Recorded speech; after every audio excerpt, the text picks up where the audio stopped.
नमस्कार, मेरा नाम राहुल। एक ऐसा पहाड़ जिसके पीछे छोटे नेता या बड़े नेता सबकी नजर है, यहाँ तक बड़े बड़े बिजनेसमैन भी उसके पीछे हाथ धो के पड़े हैं। इन्होंने मुझ पे 6-7 बार हमले किए हैं। मैं बाल बाल बचा हूँ। हम रहे ना रहे, ये इलाका अच्छा रहे। लेकिन ऐसा क्या है अरावली के पहाड़ के अंदर जो लोग उसके पीछे हाथ धो के पड़े हैं? Aravalli Range, one of the world's oldest mountain range and North India's natural shield against desertification, is under threat. Aravalli एक ऐसा पहाड़ 2.5 से 3 बिलियन पुराना पहाड़ है जो गुजरात से शुरू होता है, फिर राजस्थान हरियाणा होती है। वैसे तो इस पहाड़ की एवरेज ऊंचाई 100 से 250 मीटर भी दूर नहीं है, लेकिन ये ना हो तो राजस्थान के सारे बड़े शहर जो अरावली की इस सारे कुत्ता वगैरह वगैरह वो रेगिस्तान बन जाएगा। इसके अलावा हरियाणा का बड़ा हिस्सा रेगिस्तान बन जाएगा और यहाँ तक कि दिल्ली भी रेगिस्तान बन जाएगा।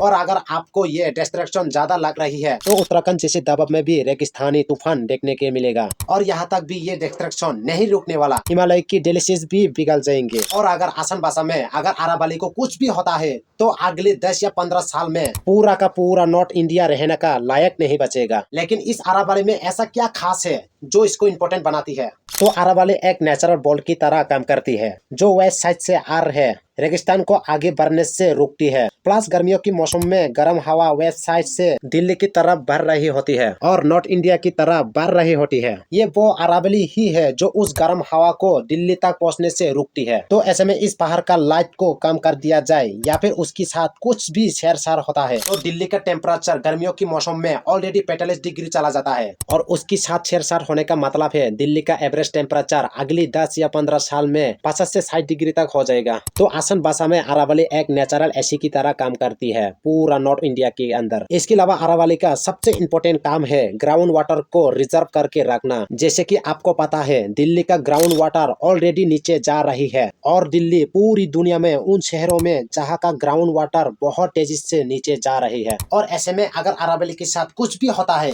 इसका मतलब यह है दिल्ली के अंदर वाटर क्राइसिस आने से कोई भी नहीं रुक सकता। प्लस अरावली का एक इम्पोर्टेंट रोल रहा है व्हाइट लाइट कॉरिडोर के लिए या फिर लेपर्ड, हाइकनास, फॉक्स, नीलगाय जैसे जानवर रहती है और यही अरावली इनका एक घर है। और अगर आप इसको हटाती हो या फिर इलीगल माइनिंग करती हो तो जानवर की विलुप्त होने की चांसेस है। बट अनफॉर्चुनेटली इतनी इम्पोर्टेंट होती है इस पहाड़ के ऊपर नजर पड़ चुकी है अदानी जैसे बिजनेस की, पॉलिटिशियन की। और हालात ऐसे है कि अरावली के आसपास जितनी भी गाँव है उनमें से ज्यादातर गाँव के आसपास इलीगल माइनिंग होती है और इसमें गाँव वाली भी शामिल रहती है। एग्जाम के लिए हरियाणा में गाँव है गाठा जो अरावली से सटा हुआ है। यहाँ के लोग पूरी समय अलर्ट रहती है कहीं बाहर से बंदा कोई चेक करने ना आ जाए क्योंकि ये लोग कर रहा होता है इलीगल माइनिंग। पूरा समय जैसे भी खुदाई चलता रहता है, काम होता रहता है और चारों तरफ चलता रहता है माइनिंग। पुलिस वाले इनके साथ में है और इनके साथ में मिल करके काम करते हैं। जब ठेकेदार को ये कह देते हैं फोन करके कि हमारे हैं बंद कर दो मशीनें, वो बंद कर। और इसमें गाँव वाले भी शामिल है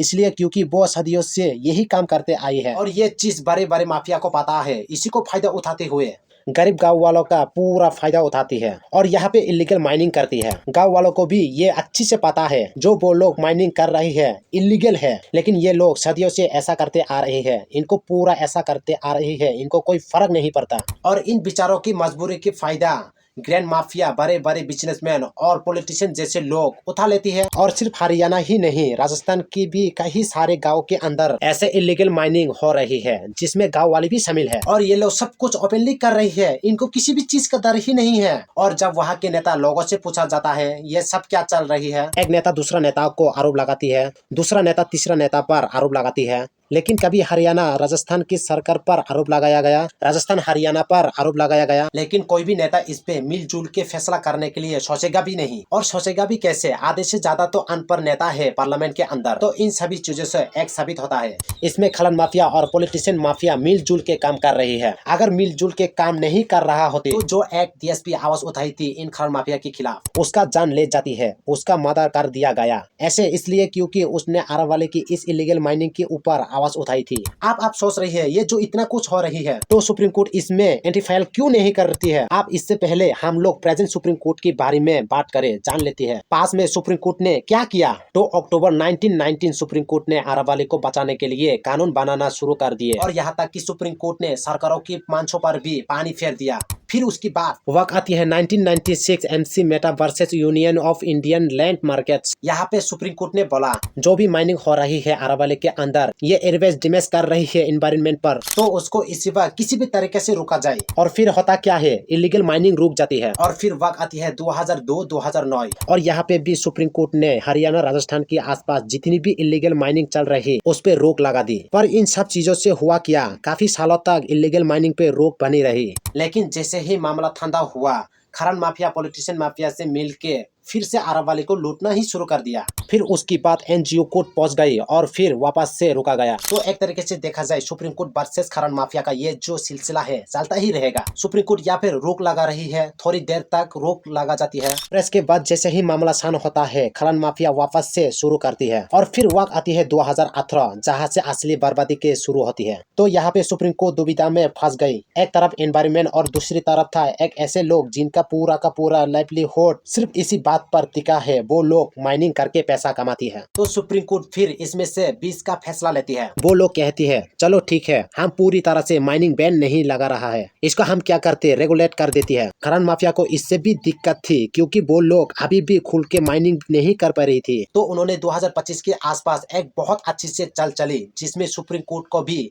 बेवकूफ बना दिया। तो होता क्या है, एक डेफिनेशन बनाई जाती है अरावली हिल्स जो सुप्रीम कोर्ट में जमा कर दिया जाती है, जिसके तहत अरावली की जो पहाड़ है 100 मीटर से जितनी भी पहाड़ियाँ ऊंची है सिर्फ उसी को अरावली माना जाएगी। 100 मीटर से नीचे वाली पहाड़ी को अरावली नहीं मानी जाएगी। पर अनफॉर्चुनेटली सुप्रीम कोर्ट इस प्रपोजल को एक्सेप्ट कर लेती है। लेकिन सुप्रीम कोर्ट को ये बताया ही नहीं गया 100 मीटर से ऊंची पहाड़ी अरावली में सिर्फ 7 से 10% है। इसका मतलब ये है ये 90% पहाड़ी पे वो खनन माफिया लोग इलीगल माइनिंग कर सकती थी। और इसलिए जैसे ही ये प्रपोजल पास हुआ तो आप 90% से ज्यादा अरावली खतरे में आ चुकी थी। कुल मिला के पूरी की पूरी अरावली पर्वत आप माइनिंग का हिस्सा बन चुकी थी। और सबसे बड़ी घपलेबाजी इन लोगों ने क्या करी, ये लोग लाइट को सी लेवल से नहीं बल्कि आसपास की जमीनों से माप रही थी। जनरली जो पहाड़ों की लाइट होती है वो सी लेवल से होती है। अगर आप आसपास की जमीनों से नापोगे तो सी लेवल से ऑलरेडी ऊंची है। तो इसका मतलब साफ है कोई भी पहाड़ी 100 मीटर से ऊपर जाएगी नहीं, सारी की सारी पहाड़ी 100 मीटर से नीचे ही रहेंगे। जैसे एग्जांपल के लिए प्रोफेशनल ऑफ हाउ का ये एलिमेशन देखो, इसमें जमीन से पहाड़ की लाइट मापी जा रही है जो लगभग 103 मीटर के आसपास है और उसको प्रोटेक्शन भी मिली भी हुई है। लेकिन अगर किसी को भी इलीगल माइनिंग करनी हो तो वो क्या करेगा, सिंपली ट्रक भर के माल लाएगा और जैसे ही माल भरेगा तो पहाड़ की एवरेज लाइट 100 मीटर से कम हो जाएगी क्योंकि माल भर चुका है। और इससे होगा क्या, फॉरेस्ट का जो भी सिक्योरिटी प्रपोजल है, जो भी उसको प्रोटेक्शन मिली भी हुए वो वहां से हट जाएगी और नेता लोग भारी आराम से इलीगल माइनिंग कर पाएंगे। आप देखो ये जो प्रपोजल 2025 में सुप्रीम कोर्ट में डाला गया 2024 में बनाया गया था, लेकिन जब 2024 में इलेक्शन रिपोर्ट बनाई गई थी तो इसमें 30 मीटर का जिक्र किया गया था। इसमें भी 40% अरावली का पर्वत खतरे में रहती, लेकिन उसका लालच थोड़ा बढ़ा और उसका 30 मीटर से 100 मीटर कर दिया, यानी 90% पहाड़ियों पे माइनिंग करने चाहती थी वो लोग। पर अभी के टाइम में सारे के सारे जो पॉलिटिकल लूबी है, खनन माफिया का लूबी है, वो एक्टिव हो चुकी है क्योंकि ये जो फैसला है उसकी पक्ष में ही गया है। लेकिन एग्जैक्टली इन सभी चीजों से फायदा किन किन लोगों को हो रही है, कौन है वो बड़े बड़े लोग। मुझ पे 6-7 बार हमले किए हैं, मैं बाल बाल बचा हूँ।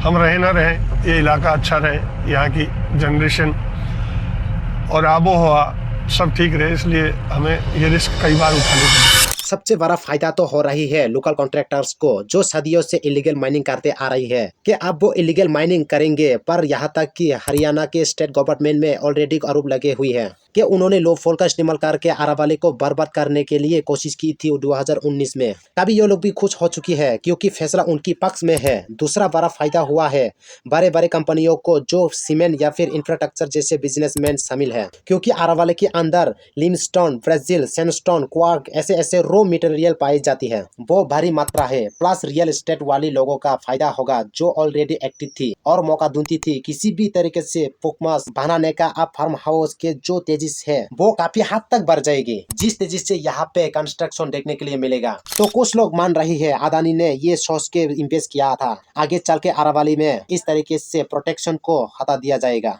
प्लस जो ग्लोबल मीडिया उनको तो सब कहना है, अदानी को सबसे ज्यादा अगर किसी ने पहुंचाया है तो वो मोदी ने पहुंचाया है, क्योंकि इनके हिसाब से डिसीजन मेकिंग पावर पूरी तरीके से बीजेपी के पास है। राजस्थान में 2013 से 2018 के बीच में बीजेपी की सरकार थी, फिर वापस से 2023 में बीजेपी की सरकार आ गई। प्लस 2019 में बीजेपी सरकार के ऊपर आरोप लगाई कि उन्होंने 43,000 एकड़ लैंड को प्रोटेक्शन के बाहर निकालने की कोशिश की, जो अरावली पर्वत से रिलेटेड थी, और उनके ऊपर यह आरोप लगाई कि उन्होंने अरावली माइनिंग के ऊपर इलीगल बनाने के लिए लॉ ही बदल दिया। प्लस 2013 से 2018 के बीच में जब बीजेपी गवर्नमेंट राजस्थान में आई थी तो सबसे ज्यादा इलीगल माइनिंग इसी टाइम पे हो रही थी। फिर वक्त आती है 2023, जब ऐसे कानून बनाई गई थी जिससे सारी जंगल का एरिया माइनिंग के लिए इलीगल हो गया। पर ये मीडिया चाह के भी सरकार के खिलाफ आवाज नहीं उठा सकती। इसके बारे में नेक्स्ट वीडियो में लाऊंगा। तब तक के लिए मेरे चैनल को सब्सक्राइब करो। पर यहाँ पे मैं सिंपली शॉर्ट में समझा देता हूँ। तो सिंपल है, ये सारी की सारी न्यूज चैनल सरकार का भरोसे टिकी हुई है,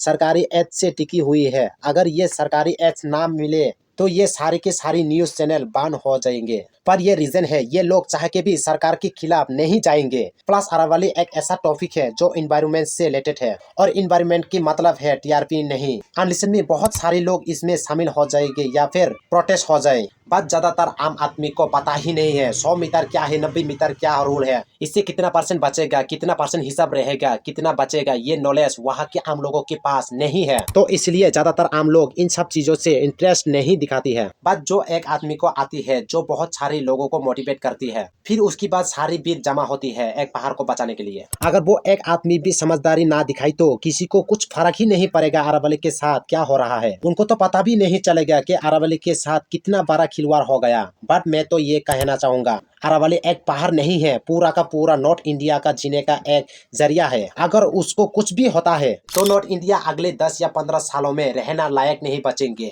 आप चाहे के भी दिल्ली के अंदर सर्वाइव नहीं कर सकते। एक हालात ऐसा हो जाएगा कि पैसा नहीं पाएंगे। ये वही दिल्ली है जो एक टाइम हुआ करता था, या नहीं। नमस्कार, मैं राहुल।